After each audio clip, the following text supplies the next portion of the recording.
Three in our series on Mark. We're looking today at Mark 5, verses 35 through 43, which, if I recall right, is the end of chapter 5.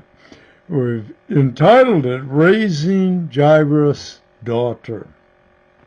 Well, as we said, today we're going to examine the third event in which Jesus touched and healed someone who was unclean.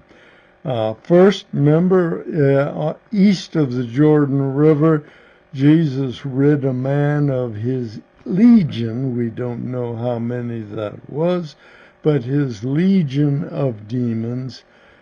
He was definitely unclean. Last session, we looked at the woman who was unclean with an issue of blood. She was hemorrhaging. She touched Jesus this time, his garment, and was healed of a 12-year hemorrhage. She too was unclean those 12 years, but again, while she touched Jesus, he was not unclean, nor was Jesus unclean if he touched the demonic-possessed man.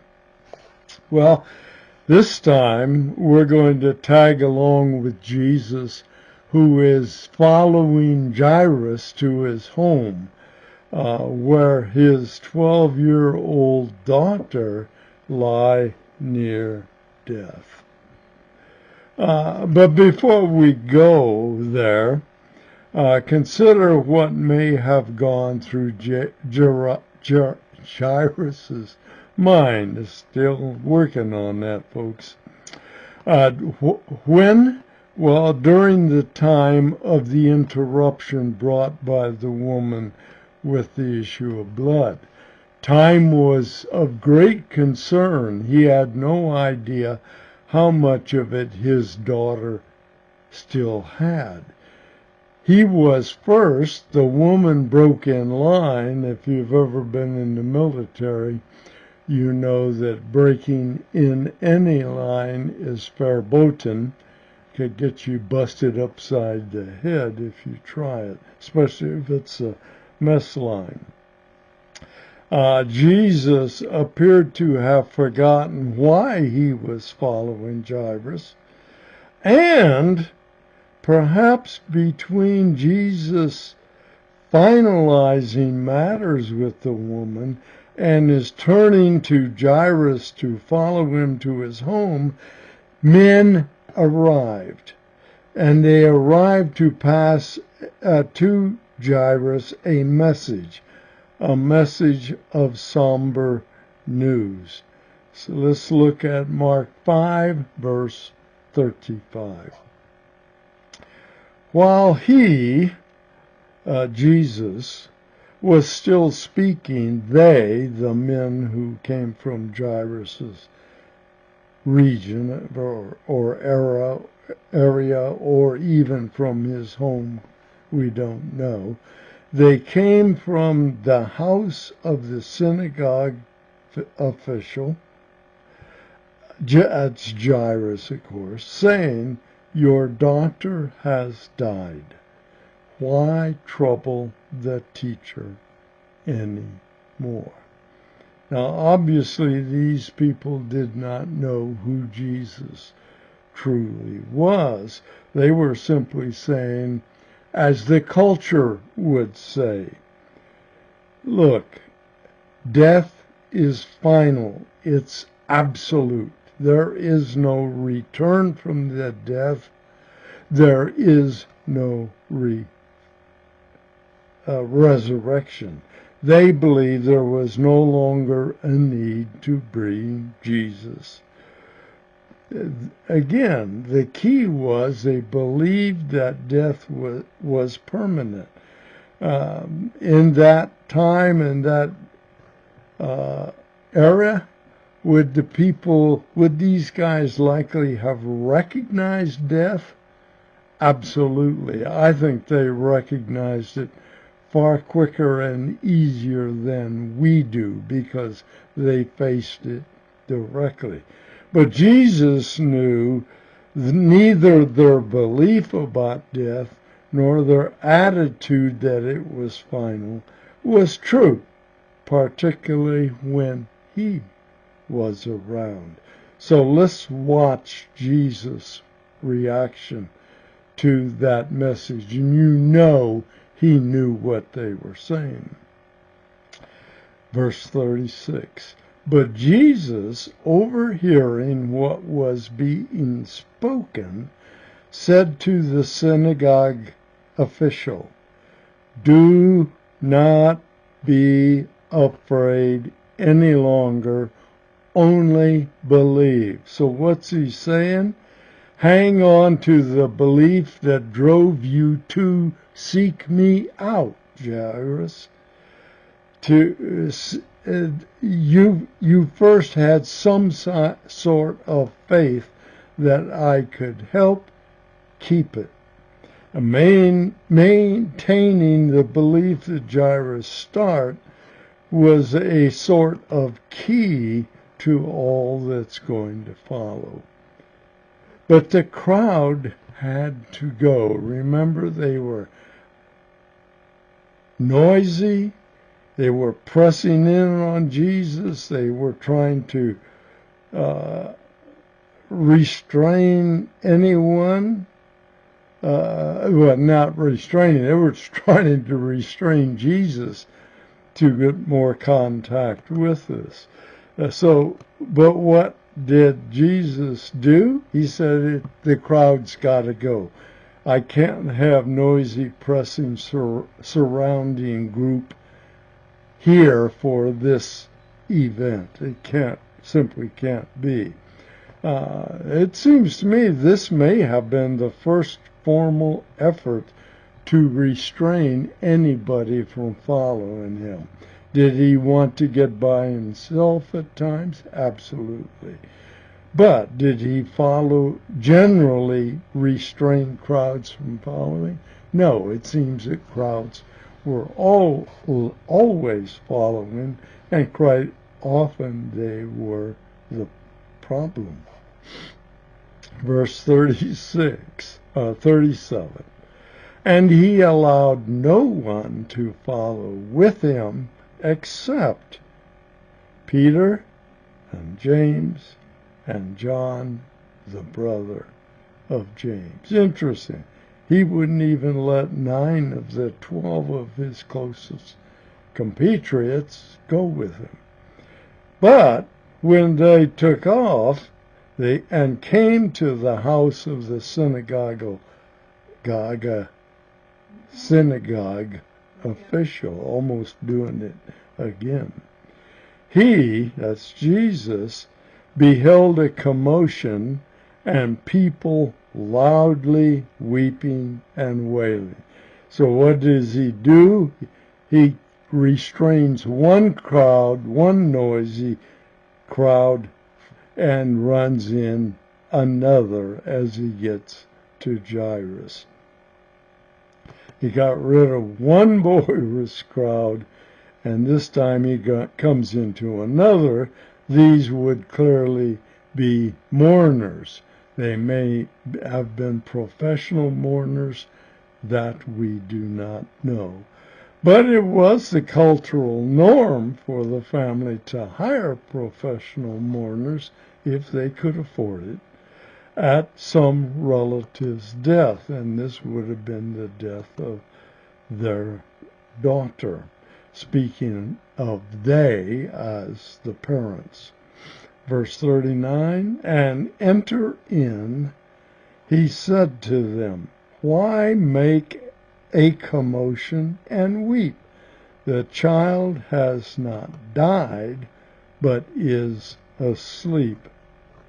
Now that set them off. That set the mourners off, because think about it. They knew when a person was dead, and they believed that death was final. It was absolute. Nobody comes back. Think about it for a minute. Suppose that you were in a wake, even an Irish wake maybe. Somebody came in and made Jesus claim, hey, brother so-and-so isn't dead, he's just sleeping. What would you think? Well, if you had seen him, if you knew he was embalmed, you might have the same reaction these people did. In those days, remember, they were very familiar with death. And especially professional mourners would have known death when they saw it. But also remember, this wasn't Jesus' first rodeo in this discussion. He essentially had it with his own 12 when news of Lazarus reached him. If you go back and read in John 11, I think it's 11 through 14, when Jesus got the news that Lazarus was sick, and Martha and Mary asked him to come quickly, and he put it off for 4 days? And then he had to explain, because he had said, well, Lazarus is just sleeping, meaning, of course, not that Lazarus wasn't dead, but that Lazarus was in a state and Jesus could reach him and bring him back. Verse 40 in Mark 5, and they began laughing at him. This is not the 12, but now we're back into Mark. So this would be the mourners. And they were laughing at Jesus. But putting them all out, you think Jesus was timid, mild, meek? He put this whole crowd out. He took along the child's father and mother, his own companions, remember that was Peter, James, and John, and the 6 of them then entered the room where the child was. So, like the last pressing crowd, this group was excluded from what followed. The laughing implies a level of scorn and ridicule because Jesus' comment seems so absurd. The girl was dead, just as the mourners thought, believed, and stated. So what did Jesus mean about saying the girl is just sleeping? The mourners likely meant that thought he meant that the girl was truly in some form of deep sleep, or that she was in something like a coma. But Jesus simply meant that contrary to their general cultural thought that death is always final and resurrection does not occur, was wrong, and that this girl's death was not final.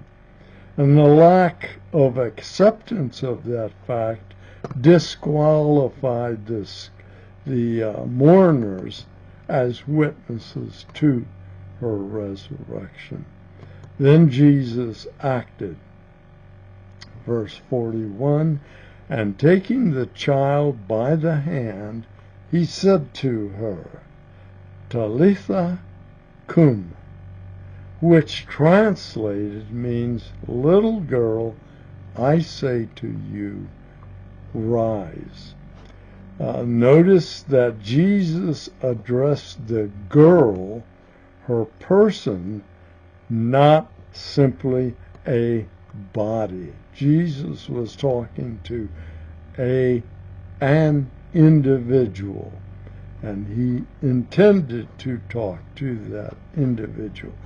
Addressing the dead as persons seems to have been Jesus' custom.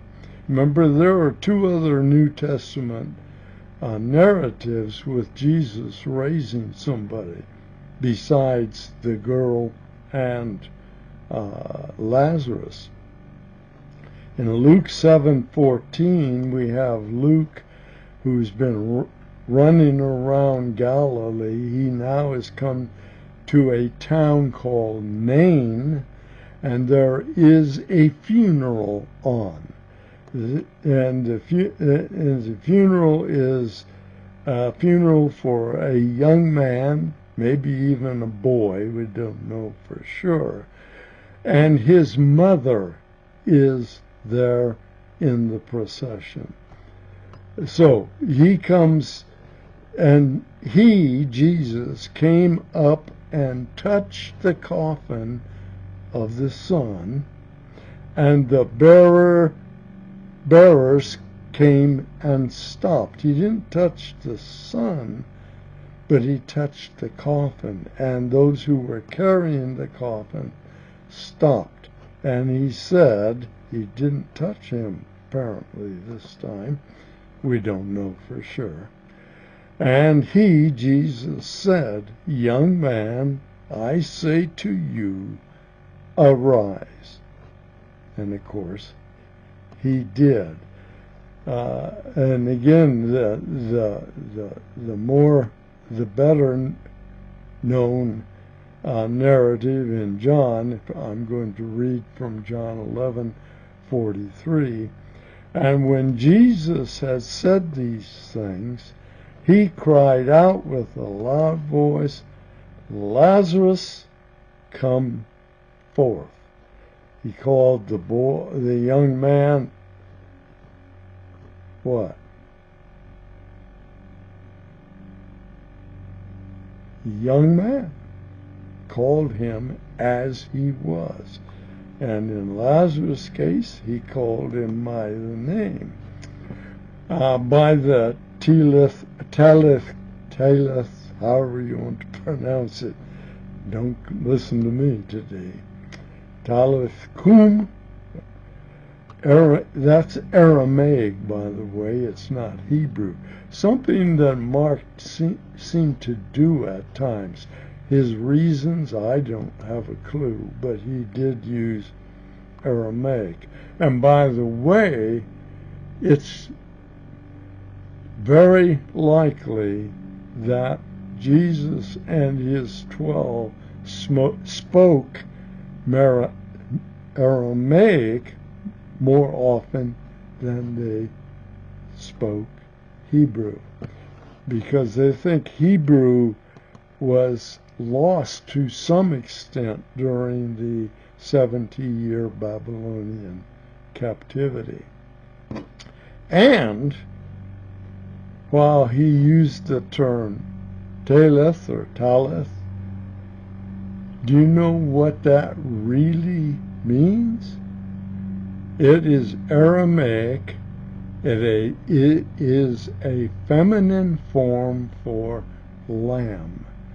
He was addressing the young girl as a young lamb, a very tender term Jesus was calling.